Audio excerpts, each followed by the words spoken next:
Hello, everyone, and welcome to another Premier League review show on Football Talk Podcast. My name is Ozzie, and I'm your host for this evening.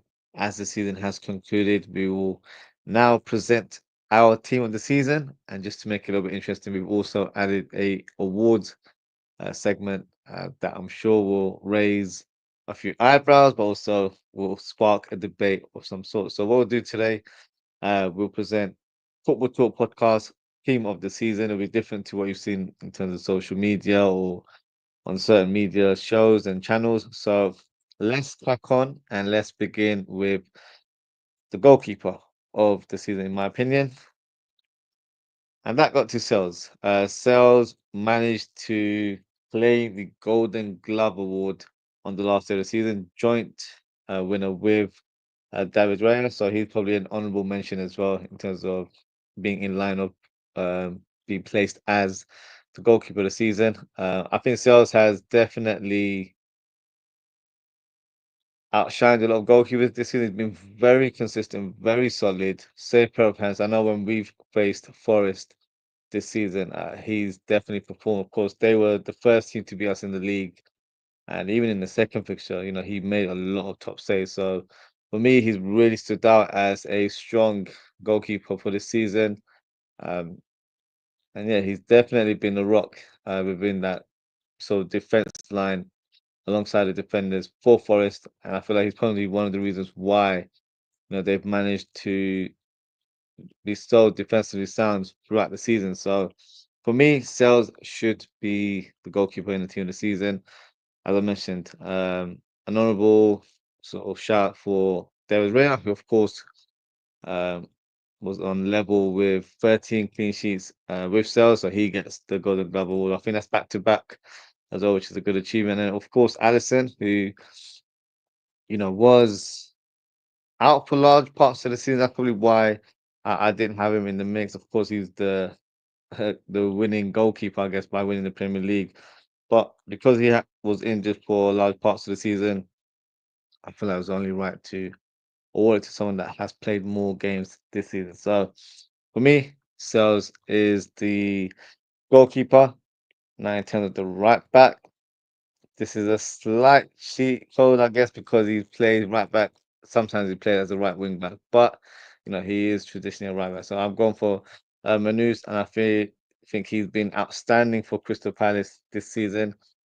He's managed to claim 4 goals and 5 assists, and just look at the performance he produced for Palace in the FA Cup final. He was bombing down that right hand side, and he's been doing that consistently for Palace.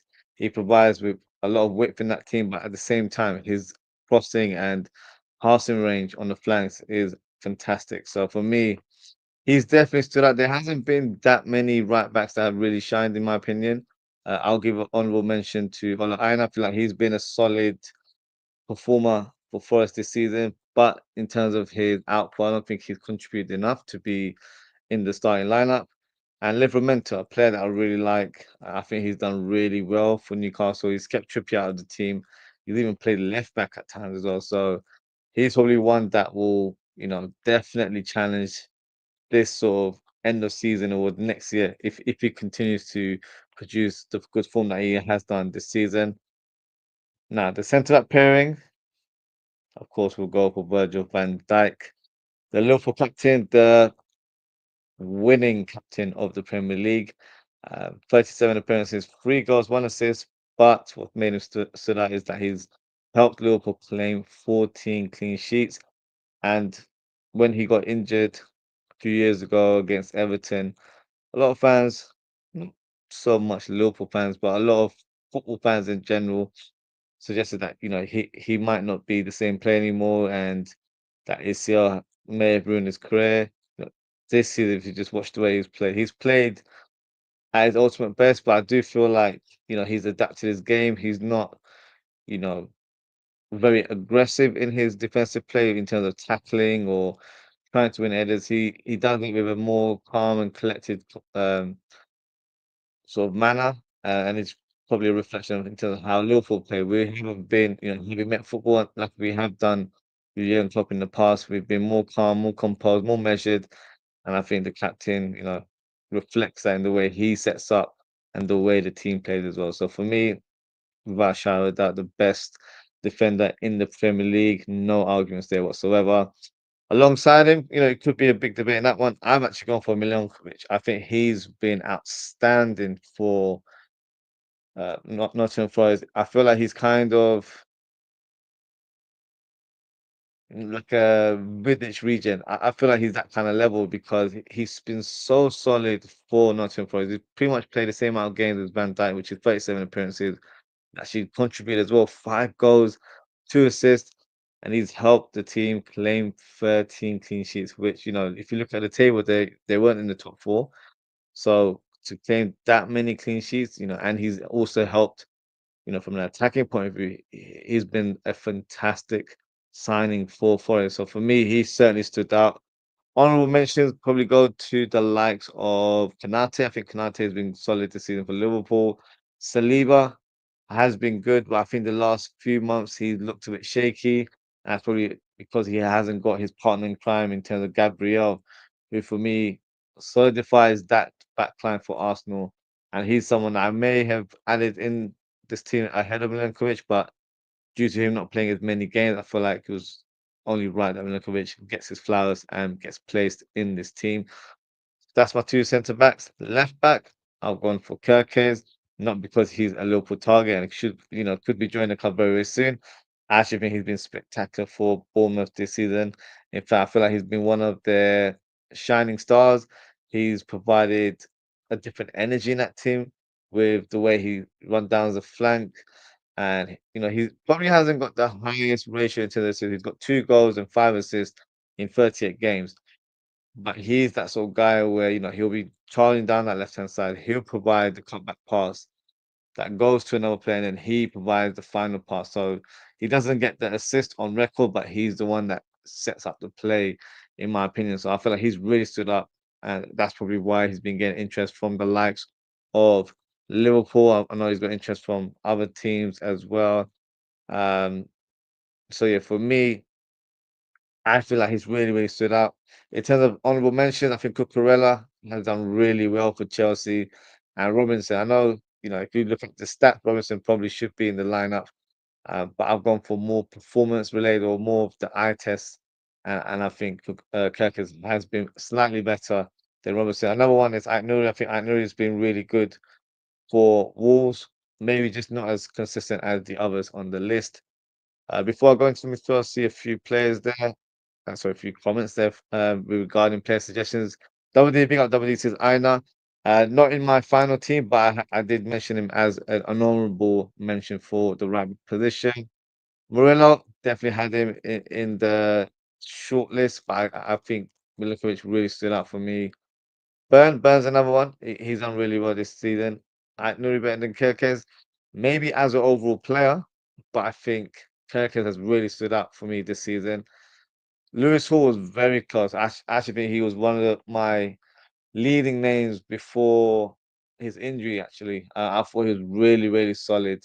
But due to him being out for the last few months, that's why I've gone for someone that's been more consistent and more available. So that's why I've gone for Kirkes in the end. Now, on to the midfield. No surprise there. Gravenberch. Now, some fans will argue and say, well, he's not performed that well in the last few months. I think he was so spectacular in the first half of the season that even with that little dip, he still stands out from the other players in the crowd, in my opinion. So for me, has been the surprise player, not just for Liverpool, probably for the league, because I think a lot of fans, didn't have Liverpool high in terms of their predictions, more so because of Jurgen Klopp leaving. They're thinking, Arne Slot, who is he? Is he going to have an sort of instant impact in the team? But then when people assess the squad, they're like, "You guys haven't recruited number 6. You missed out on Zubimendi. How is that going to be addressed? There's no one within your team that can do that job." I know Gravenberch, has the capability of doing that only because I've seen him play in a double pivot for Ajax. So I know in that role he is very much suited.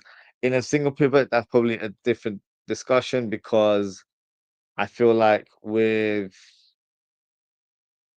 the way Liverpool set up, we play more with double pivot now, but next season it might be a completely different thing. But we'll of course discuss that in due course. But I think this season, he's been spectacular. I think he's been one of the best defensive midfielders, not just in the league, probably in Europe. Like, that's how much of an impact he's had this season. In terms of his, goals and assists, he's got no goals in the Premier League, but managed to attain 4 assists. So for me, definitely has to be in the team. And that's why he was actually officially awarded Young Player of the Season. So, that's the reason why I've gone with my team. Tonali, for me, has been spectacular. He was definitely missed last year due to his off-field issues with gambling, suspensions, all that sort of stuff. I think he's definitely been a star in this Newcastle team. I think he's been such a revelation. He's hardworking, but he's also helped out in terms of contributing to goals, but just his sort of dynamic and tenacious way of playing. I feel like it's added a different level in their midfield, and that's probably why Liverpool struggled against him in the Carabao Cup final because of his energy level. So this season, 4 goals, 2 assists, 36 appearances. He's pretty much been a mainstay in that team. Alongside Gomes, who for me is an honourable mention. So I think Gomes has been really good. Tonali for me just really gets edges him a little bit because I feel like he's really stood up for me. Whenever I've seen him play, he's been so combative in terms of how he plays. Um, he's pretty much been like a new signing for them. That is how much of an impact he's had. So I had to play him in there. I say though, as a Liverpool fan, I probably don't even want to mention this guy, but you have to give credit when it's due.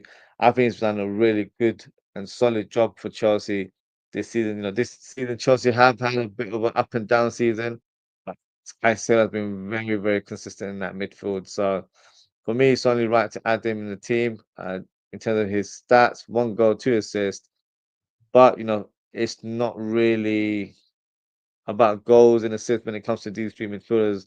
They bring something different to their team. They're very structured in terms of how they play. They're not the creative outlets. They are midfielders that need to be defensively sound, but also dominant in possession as well. And I feel like all three of these players have shown that trait this season. Honorable mentions. I mentioned Gomes as well from Newcastle. I think like he deserves a shout out.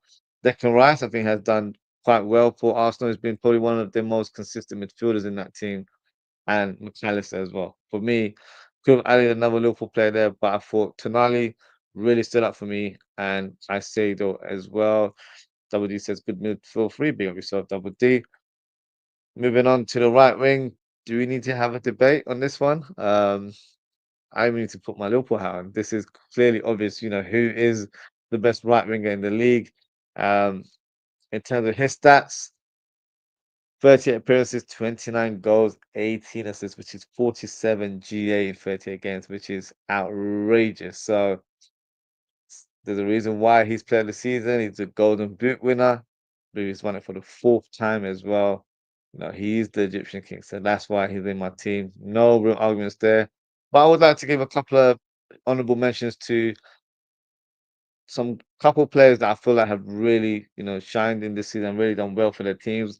The first one is Mbemba, who I believe has scored 20 goals for Brentford. And he's been spectacular. He's been a real attacking threat for Brentford. And with losing Tony last season as well, they've not really missed out on the goals, which is really crazy to say out loud. But I think he's been really, really consistent. And another player is Jacob Murphy from Newcastle. I feel like he's been spectacular. A lot of attention and talk was surrounding Anthony Gordon because he was being linked to a move to Liverpool, and they thought he was the sort of the star man in that team. For me, he outshined him. He was really, really solid, scored some spectacular goals, provided some great assists. He was definitely a player I feel like that went under the radar, maybe because he's not got an exotic name or anything like that. But if you watch him play, he's got a great technique. I remember there was like a few weeks where he was scoring back-to-back goals and he's scoring bangers as well. So for me, he's been a fantastic player for Newcastle, and Double D saying big up to Murphy. Yeah, I thought he has had a great season for Newcastle, and he's an important player for their team because with certain players, that they excel in certain areas like one on ones and scoring certain goals. But this is a player that you can always rely on, even if he doesn't start for you. Having him in your squad, for morale and just to have a player that's always going to be consistent. You know what you get from him week in, week out. He's a fantastic player to have in the squad. So great season for Jacob Murphy all round. And let's go on to left wing. So left wing, I found a bit tricky if I'm being honest with you guys, because I don't feel like no one really stood out. And I didn't want to just add players on the left wing just to complete the lineup. I've seen Sky Sports, add Mbemo on the left wing. He's never played left wing throughout his career. He's not played in this season. So for me, I had to play someone that I've seen him playing that role, and I feel like he's been affected. And I've gone for Cunha. I think Cunha has been fantastic for Wolves this season. I said it many times early in the course of the season that the future of Wolves relies on this individual because when he doesn't play, they're not the same team. And if they manage to keep him after the January window, then Wolves will have that Premier League status secured, and that is literally what's happened. So he has been a talisman for this team. He's provided goals and assists, 15 goals in 33 appearances, 6 assists as well. Um, and yeah, has been pivotal. The way he links up the midfield to the attack, um, got great first touch, great piece of skill. It's got a decent shot on him as well. So for me, it has really stood out this season. And so much so, he's on the verge of moving over to Manchester United. So Wolves have a big job to replace him. In regards to that move to United, I'll be honest with you, I think it's a poor move on the player's part. Um, I think he's probably better off suited at a different club that's at a different stage of their sort of journey, because Manchester United are on a decline. I'm not sure if anyone's seen the videos. They went to pre-season in Malaysia. They had their own little parade. I think there was only 2 people in attendance on the street, and they lost to an Asian All-Star team as well. So not a good week for Manchester United. But it's a solid signing from their point of view. From the player point of view, I don't know what you know helped him get swayed to join the club. Of course, dollar signs and all that stuff. We'll talk in that regards, but I don't know. I think a move elsewhere would have been the better choice for him. But let's see what he does. But in terms of this season's performance, I think he's been outstanding for Wolves in that left wing position. And up top will be a little bit of a surprise. I'm sure many of us would expect me to have put Isak in there because I've been raving about him all season. And of course, being a Liverpool fan, I wanted, or still want, Isak to join the club, even though I think it's very unrealistic to sign the player. But I have to give my flowers to Chris Wood. I think he's been spectacular this season. He scored so many goals for his team. And you have to remember, guys, Nottingham Forest were fighting relegation this time last year. Like that's the kind of level that they were playing. And he wasn't very much involved in that team. But this season, he's produced some good early performances in the season and has been a mainstay in that team. And he's scored all types of goals. Of course, he's a big guy, so he's very dominant in the air. So he scored a lot of headers, some good clinical finishes as well. So I feel like he needs to get some credit, and I feel like with 20 goals, 3 assists in 36 appearances, you know, for a team that I know was pretty much in the top four for most of the season. But of course, that's not how they've ended because they haven't qualified for Champions League football. They've finished in 7th place. But even still, I feel like he was the reason why they were around the top half because of the goals that he was producing. And for a team that was playing very defensively, I won't say low block. I don't want to be disrespectful, but they were had a very defensive setup. So when you're playing that kind of way, your striker has to be potent because he's not going to get a lot of chances. He might get 1 or 2 chances in the game, and he needs to be clinical. So that's why I feel like when you're playing at a team that is, set more defensive than a Newcastle team where Isak plays, you have to give him his credit because he's had to be very clinical whenever called upon. So for me, I feel like Chris Wood deserves to be in the lineup. So that's my sort of team of the season. So feel free to drop a comment and let me know what you guys think. Now, let's move on to the awards.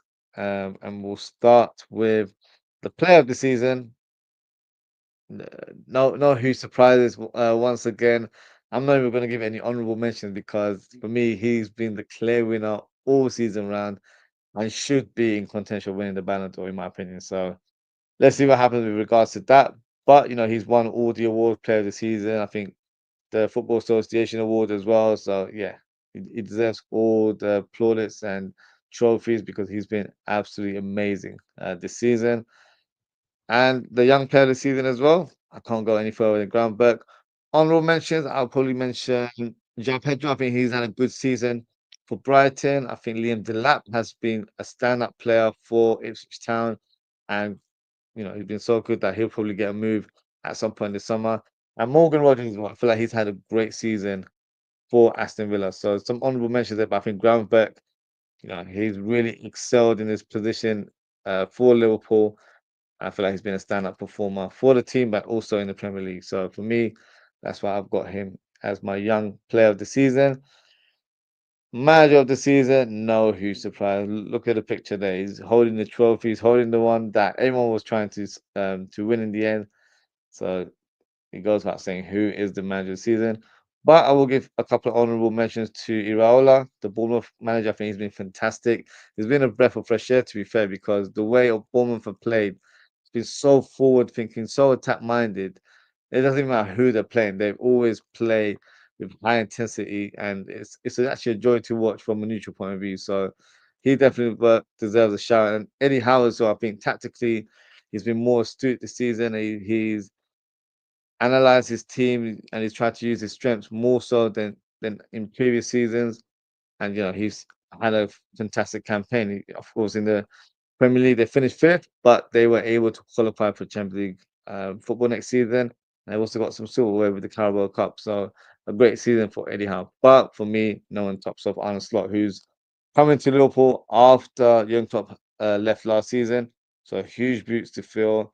And to win your league title in the opening season as a foreign coach, only a few have done it, but I feel like he's done it in more of a high pressured environment because Liverpool were very close to winning the season last year under Jurgen Klopp, but we just, fell short in the end, whether it was mentally or, you know, exhaustion from the players is a debate. But, to replace a figure like Jurgen Klopp is never an easy task. But I feel like he's done it so seamlessly and he's actually put his own footprint on the ground because he's doing things his way, and it's a breath of fresh air because we still have traits of how we play on the young club, but he's added a bit more of a calm and composed setup within the team. So next season is going to be very exciting because I don't actually think we're going to play that way. We're going to have that same kind of approach, but tactically, I think we're going to be a lot different. So something to look forward to for Liverpool fans, and a warning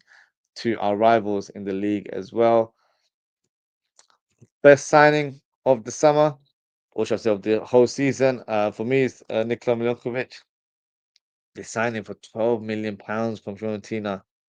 Peanuts in this day, and he's been outstanding. If they were to try to sell him, they could at least make 6 or 8 times the profit. Like that's the kind of level of dominance he's shown in the league. So Stu signing. He had a great Euros as well for Serbia. So I feel like he was definitely a player that, is a player that really stood out for me. But maybe he was a player that teams didn't think he would be good enough to play in the Premier League for whatever reason. But he's shown in his first season for Forest that, he's a dominant and physical defender. And yeah, he means business. So let's see if he remains at Forest for next season. But I wouldn't be surprised. There's a lot of clubs showing interest in the defender.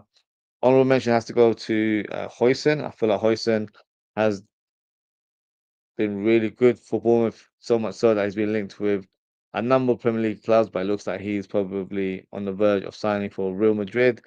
Ismail Assar, I think he's been spectacular for Crystal Palace, providing a different dimension to their attack, providing creativity and pace on the flanks. So he's definitely been a standout performer for them. And Lewis Hall, as I mentioned earlier, I'm very close to being my left back of the season. But due to injury, I've had to go for a different option. He's been a solid player for Newcastle. Uh, Very cultured left back. He's not flamboyant in the way he plays, but he's very calculated and his crossing ability is fantastic. Passing range from the left back. So for me, a definite honourable mention there. And the worst signing of the season, it has to be Raheem Sterling. He's had zero impact in this team whatsoever. Like, he was signed close to the end of the summer transfer window. And some fans were like, "Yeah, we got the better deal where Sancho went to Chelsea." Um, Neither player have done. I know Sancho scored earlier on tonight in the Conference League final, but he's not really had an impactful season either. So for me, quite a poor signing. I've actually could have added a lot of names, so there were probably more honourable names than not. So as I'll give a mention to Sancho. I don't think he's had his best season um, at club level right now. And Ketia, signs for big money for Palace, but hasn't really had the impact, in my opinion. In fact, Mateta's, really um, outshone him and hasn't really given any, you know, time and day to push for a starting place. So for me and Ketia, next season could be a different story, but I don't think he's had the impact that some fans expected. And I could probably go through a list of United players. Zetsky, yeah, poor signing him on Euro 50 million. I don't know if you guys remember. I'm sure you do, especially if you're a rival fan. The way United fans were celebrating the signing of Lenny Euro. Oh, we beat Real Madrid, Liverpool, all these teams to his signature. He's the guy. He's the one that's going to be the next big thing. He's been awful. He hasn't been great at all. So for me, um, poor signing. And the lit, they spent 60 million on him. Yeah, poor signing there again. Ugarte, I like Ugarte, but I feel like he's been a bit of a poor player for them as well. Very little impact in the team. So, United, they like to splash the cash around, but unfortunately, they don't really have a strategy into what type of player to sign and who should be the right player for the way they play. So, they've got a big summer ahead because they have a lot of reinforcements to do. Whether they have the funds or not is another debate because you've got Sir Jim Ratcliffe doing all sorts of cuts. They're not having any parades. They're doing barbecues. Dinner ladies' pensions are being cut and all that sort of stuff. So, God knows what's happening over that side. But that's their problem, not mine. And the final award for flop of the season is not a new signing, just a player that I feel like hasn't delivered.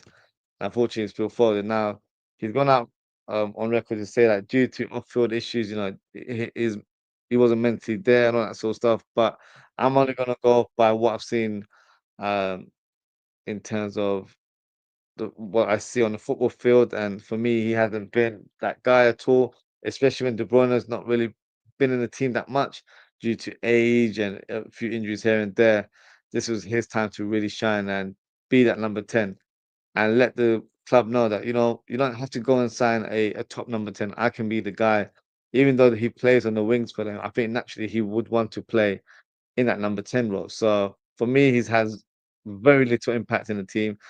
Another couple mentions, Odegaard, for me, his form really dipped off, and it's the reason why Arsenal weren't able to accumulate consistent wins, especially in the crunching time of the season when they were trying to catch up with Liverpool. And Mainu, big sort of hype on Mainu in terms of how he performed last season. For me, he's gone under the radar and has had zero impact for United. So those are a few mentions at the top of the season. Of course, not a nice thing to do, but I've got to keep it as real as possible.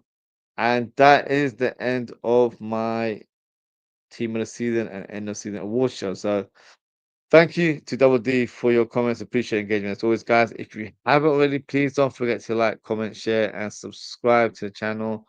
Now, in terms of upcoming content, I will be doing this show literally in 10 minutes as I'll be discussing strong rumors circling regarding Liverpool, who have apparently opened talks with signing Hugo Ekitike from Frankfurt.